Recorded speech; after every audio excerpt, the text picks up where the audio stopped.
Seguimos en Cosa Pública 2.0 y vamos a la línea telefónica para saludar y agradecer enormemente a Hamlet García Almaguer, profesor y experto en Derecho Constitucional, asesor parlamentario, es diputado federal y un experto en lo que es la reforma al Poder Judicial.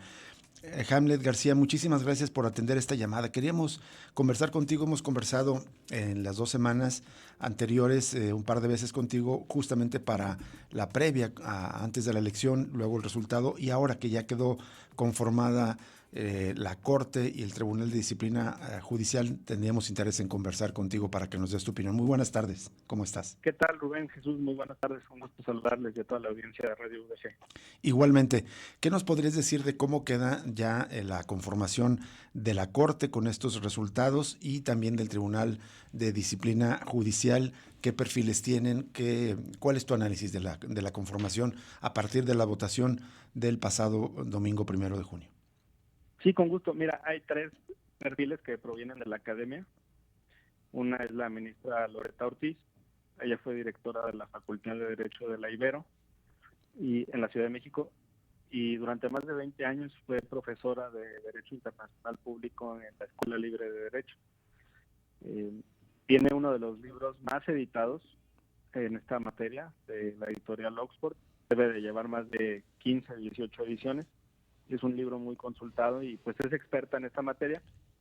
A mí me parece que será importante su enfoque, sobre todo en el diálogo, en la interlocución que hay con la Corte Interamericana de Derechos Humanos, la Comisión Interamericana, cómo aplican los tratados internacionales en nuestro país. Ella es una experta en derecho internacional y académica. Uh-huh. Los otros dos académicos son Giovanni Figueroa, también profesor de la Ibero, y Arístides Guerrero, que por cierto es el ministro más joven, tiene 42 años.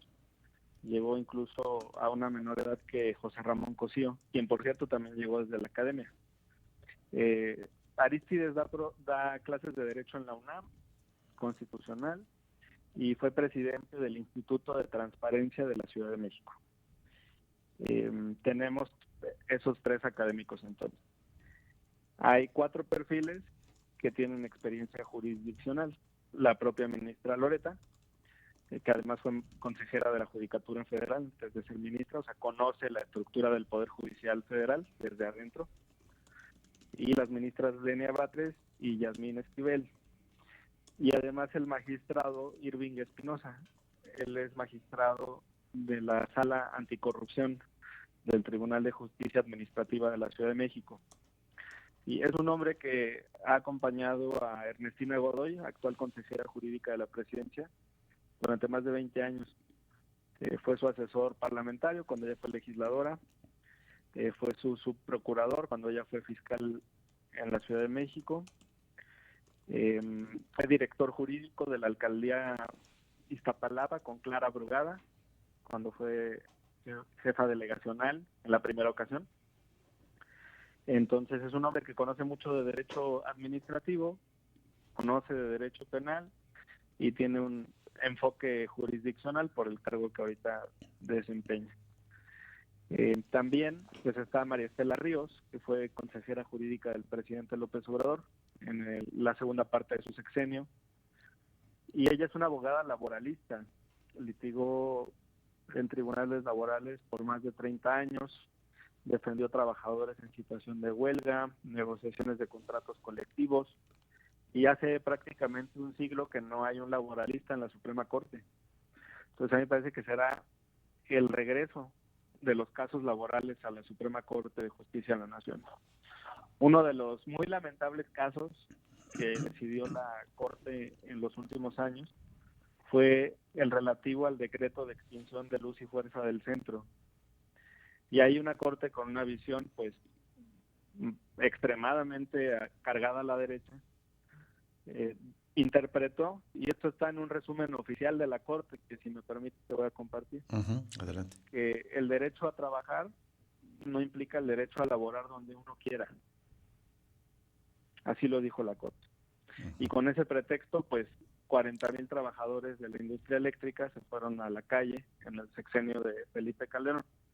Hay muchos casos que están llegando a las Cortes a nivel internacional que tienen que ver con los trabajadores.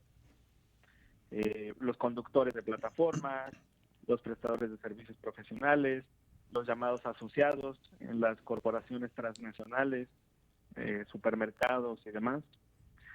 Todo esto está llegando a los tribunales más altos de diferentes países y yo creo que ella va a tener un enfoque de jalar muchos asuntos laborales a la Corte y se va a enfocar mucho en los trabajadores.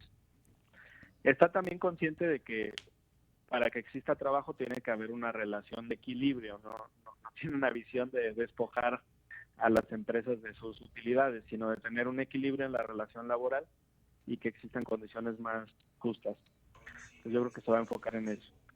Hugo Aguilar, quien se enfila a ser presidente de la Suprema Corte, pues tiene una visión indigenista, ha trabajado pues más de 15 años en esta materia, ahorita está en el Instituto Nacional de los Pueblos Indígenas y fue parte del equipo redactor de la reforma al artículo 2 constitucional que se acaba de votar y se acaba de convertir en texto constitucional en este sexenio y se aprobó en comisiones en el anterior sexenio. Él va a tener ese enfoque y va a ser muy importante. Paréntesis, Hugo sacó cerca de 6.700.000 votos. Jorge Álvarez Maínez en la elección del 2024 sacó 6.200.000. Entonces Hugo tendría más votos que Maínez. Y por supuesto más votos que el PRI, que obtuvo 5 millones de votos a nivel nacional. Entonces ya está Arístides, Irving, Giovanni y Hugo. Y de mujeres ya te comenté sobre las 3 ministras, sobre María Estela Ríos, y finalmente Irene Herrerías, que fue la quinta, que ella viene pues de cargos administrativos y también en materia de procuradurías, de Fiscalía de la República, no nada más en el sexenio del presidente López Obrador, sino incluso en el de Peña Nieto y hacia atrás, ¿no? Entonces ella ahorita estaba en la Fiscalía General de la República, tendremos entonces una penalista en la Corte y eso también será importante. Nos comentas estos perfiles y es importante, evidentemente, Hamlet García Almaguer, conocerlos, pero se habla de cercanía con el poder, especialmente con el expresidente Andrés Manuel López Obrador, de varios de estos integrantes de la nueva Corte, y por lo tanto, según la oposición y los críticos, sería una Corte supeditada. Incluso, me parece exagerado, pero se plantea que se ha acabado la división de poderes. ¿Cómo reaccionarías ante estas críticas? No, pues fue el pueblo de México el que votó en las urnas, la oposición decidió no votar. Desde mi perspectiva, abandonaron a Marisela Morales, que fue procuradora de Felipe Calderón, abandonaron a Zulema Mosri, que ahorita es magistrada del Tribunal de Justicia Administrativa, designada en el sexenio de Peña Nieto, y que además tiene una relación personal muy cercana con el procurador de Vicente Fox, Rafael Macedo de la Concha, tiene matrimonio con él. Y lo estoy definiendo en términos jurídicos, no en una cuestión que tenga que ver con aspectos, digamos, de género, ni mucho menos. No, una relación reconocida jurídicamente que consiste en un matrimonio. Abandonaron desde mi perspectiva también al consejero jurídico Samuel García, Ulises Carlín, tampoco pudo conseguir los votos suficientes. Entonces, había perfiles que eran muy cercanos a ellos, que yo creo que se inscribieron considerando que pudieran tener algún apoyo, no de los partidos, pero sí de sectores que tienen una ideología más hacia la derecha, pero los dejaron.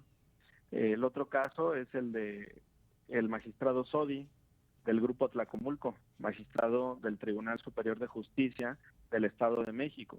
Es el presidente saliente del Tribunal del Estado de México. A él lo designaron obviamente en el sexenio de Alfredo del Mazo y de Enrique Peña Nieto.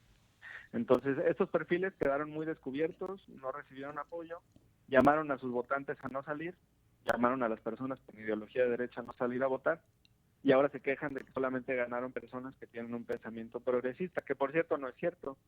Que acabo de comentar de Irene Herrerías, pues estuvo en 3 secciones diferentes, de 3 partidos políticos diferentes, en una institución como la Fiscalía General de la República.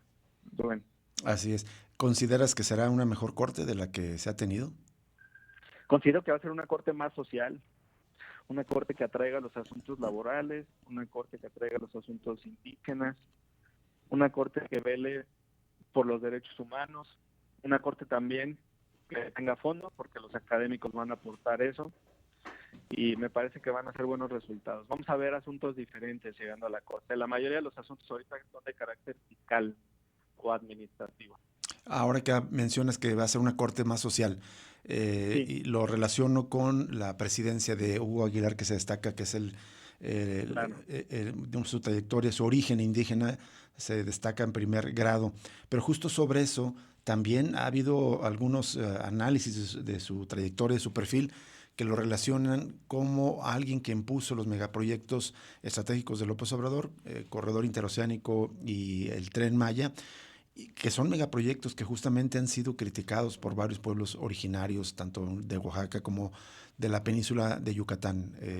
Hamlet, ¿qué opinas al respecto? Lo que vi de Hugo, de su trabajo, es que se esmeró y peleó hasta el último minuto por generar mejores condiciones para los pueblos originarios, y eso está en el artículo 2 constitucional. Por ejemplo, en materia electoral, el artículo 2 ya dice que en todos los niveles, federal, estatal y municipal, se deben de crear acciones afirmativas para conformación de cabildos, de congresos locales, por supuesto a nivel federal ya existen, de los pueblos originarios, para destinarles presupuesto también, para reconocer su dominio sobre las tierras, sobre las aguas, sobre los productos del subsuelo. La verdad es que me parece que hizo un muy buen trabajo y yo creo que sus resoluciones en la Corte lo van a demostrar. Sí ayudó a impulsar los proyectos en esta zona. Uh-huh. Yo siento que en el estado de Oaxaca hay un respaldo muy amplio al corredor interoceánico. En Salina Cruz, pues está la perspectiva de un crecimiento exponencial en las condiciones económicas del municipio, y esto va a beneficiar a la población de Oaxaca. Y reflejo de ello es el número de votos que obtuvo en Oaxaca. Hugo ganó su elección en Oaxaca. De hecho, te acabo de compartir Sí, sí lo vi. con la producción una imagen que sale del periódico El País hoy, donde hacen una radiografía de los estados de la República y dicen cuáles son las entidades que encumbraron a los ministros en la Corte. Y ahí viene Oaxaca, y ahí viene Chiapas, y ahí viene Guerrero. Entonces, no veo que exista malestar en el sureste con Hugo, más bien un respaldo multitudinario. Sí, bueno, hay que recordar además, te saluda Jesús Estrada, Hola, Jesús. Hamlet, que en los estados del sur justamente es donde hubo mayor participación en la pasada elección del Poder Judicial. Aunque también, bueno, solo ahí para recordar, Hamlet, que salió un reportaje interesante en Proceso donde entrevistan a dirigentes desde el Morelos, del Frente en Defensa del Pueblo y la Tierra, hasta Oaxaca, justamente en el Istmo, los que se ponen al corredor interoceánico, comunidades indígenas, donde también pues critican lo que fue la actuación de Hugo Aguilar en el Instituto Nacional de Pueblos Indígenas, sobre todo en lo que fueron las consultas. No solo eso, además, Luis Sí, Hernández Navarro de La Jornada por ahí se encargó de desmentir que supuestamente había sido asesor del Ejército Zapatista de Liberación Nacional en los años 90. Digamos, todavía hay muchos cuestionamientos hacia Hugo Aguilar de parte de comunidades indígenas. claro. Yo no había escuchado la parte del EZLN, no conocía esa faceta. Sí sé que participó en la redacción del artículo 2 constitucional, me tocó estar en estas mesas y tenía un enfoque de defensa de los pueblos originarios. Será su propia trayectoria, sus resoluciones, las decisiones que tome en los próximos 11 años, las que permitan al pueblo de México juzgar su papel como ministro. Uh -huh. Mientras tanto, pues tiene esta votación mayoritaria para llegar. Sí. Quería preguntarte, aprovechando el contacto, Hamlet, de otro órgano importante que es el nuevo Tribunal de Disciplina Judicial, que surge en el marco de la reforma. Me parece una buena iniciativa para encargarse de vigilar la actuación de los integrantes del Poder Judicial. El detalle es que supuestamente, según una nota de la agencia EFE, los 5 candidatos que se perfilan como magistrados de este nuevo tribunal también han sido o son cercanos a la 4 transformación. ¿Eso podría afectar el funcionamiento de vigilancia del Poder Judicial, Hamlet? Había perfiles muy interesantes en la competencia. El trabajo que Celia Maya, Bernardo Batis y Verónica de Gives hicieron en el Consejo de la Judicatura, me parece que fue muy adecuado. Ellos votaron porque se reanudaran las labores dentro del Consejo de la Judicatura después de esta suspensión de labores de más de 6 meses que tomaron, digamos, y que bloquearon, obstaculizaron la impartición de justicia en el país.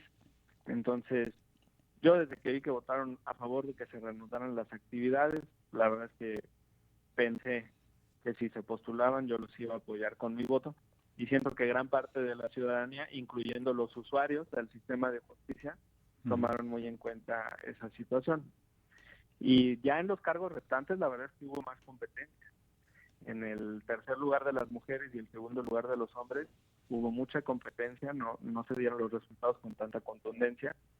Y son personas que también tienen experiencia. Entiendo que la tercera mujer fue auditora superior del Estado de Colima, y en el caso del hombre es magistrado del Tribunal Federal de Conciliación y Arbitraje. Fue director del sistema de transporte eléctrico de la Ciudad de México.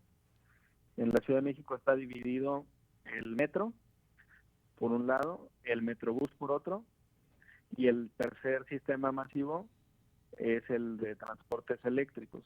Ahí están los trolebuses, ahí está el tren ligero que va de Tasqueña a Xochimilco, y ahí está también los cablebuses, que son estos teleféricos que operan. Entonces hay 3 sistemas masivos en la ciudad. Él fue director de uno de ellos. Bien, Hamlet, entonces en general tú ves buenos perfiles en la llegada de estos principales cargos. Faltaría, perdón, revisar evidentemente el resto de nombramientos, de puestos más bien que se eligieron el pasado domingo, de los magistrados de distrito y también los jueces. Pero en estos términos tú consideras que son buenos perfiles, y también sobre estas críticas que hace la oposición, que te preguntaba, que supuestamente habrá un disciplinamiento, un control del Poder Judicial por parte del Ejecutivo, y por lo tanto se acaba la división de poderes y se entra en un sistema, pues algunos dicen autoritario. ¿Qué opinas? Mira, sí son buenos perfiles. La verdad es que las trayectorias de cada uno de ellos, de cada una de ellas, los hacen meritorias y meritorios de este cargo. La parte que sí lamento es que Jalisco no haga valer su peso electoral en el país. Que no nos podamos unir o proponer o impulsar a jaliscienses para que lleguen a las más altas cortes del país. Y me parece que esa parte tiene que ver con el divorcio que se ha propuesto desde el poder a nivel local respecto de lo federal o lo nacional. No tenemos un ministro de la Corte desde Sergio Salvador Aguirre Anguiano, que lamentablemente ya falleció. Un ministro ultraconservador, pero al cual respeté, técnicamente muy bueno. Y parece que hay una reticencia de parte de las agrupaciones locales, las barras, el ejercicio mismo de la profesión, el gobierno, hacia las instancias federales. Y esto es algo que hemos tenido la oportunidad de platicar en otras ocasiones. Uh-huh. Casi ningún jalisciense se inscribió para ser consejero general del INE, mientras que cientos se inscriben para los procesos locales, o miles. Casi ningún jalisciense buscó ahora la Corte o el Tribunal de Disciplina. Y en este mapa que te mandé, pues se refleja, ¿no? Así es. Como otros estados que tienen menos población hacen valer más ese peso dentro de la política nacional, y es el caso de Oaxaca, Chiapas. Y lo que sí tengo que decir es que prácticamente todos los perfiles que están llegando a la Corte son originarios de la Ciudad de México o realizan la práctica del derecho desde la Ciudad de México. Entonces, ahí falta también que Jalisco en otras oportunidades tome la determinación de buscar, de luchar esos espacios. Es importante para el futuro del Estado. Y sobre la independencia judicial, a mí me parece que no existe ningún riesgo, se va a respetar. Hay mucha pluralidad también en cuanto a la conformación de las salas regionales del Tribunal Electoral, hay mucha competencia. También en el caso de los jueces y magistrados, pues ahí va avanzando el PREP, y se nota que en estos casos de los cargos de primera y segunda instancia hubo pluralidad, hubo muchos candidatos y candidatas que recorrieron las calles y están en esta disputa por llegar a estos lugares tan importantes. Rubén. Muy bien. Bueno, Hamlet, pues seguiremos, si nos permite, la próxima semana otra revisión para ver la conformación final de los puestos que se eligieron en esta elección del pasado domingo. Por lo pronto, muchas gracias, Hamlet García Almaguer, por tomar esta llamada. Muchas gracias, Rubén Jesús, y a toda la audiencia. Hasta luego, buenas tardes. Hamlet García Almaguer, experto en Derecho Constitucional, sobre pues la conformación de estos altos puestos para los ministros de la Corte como los integrantes del Tribunal de Disciplina Judicial. Vamos a una pausa y regresamos con la segunda entrevista de esta tarde.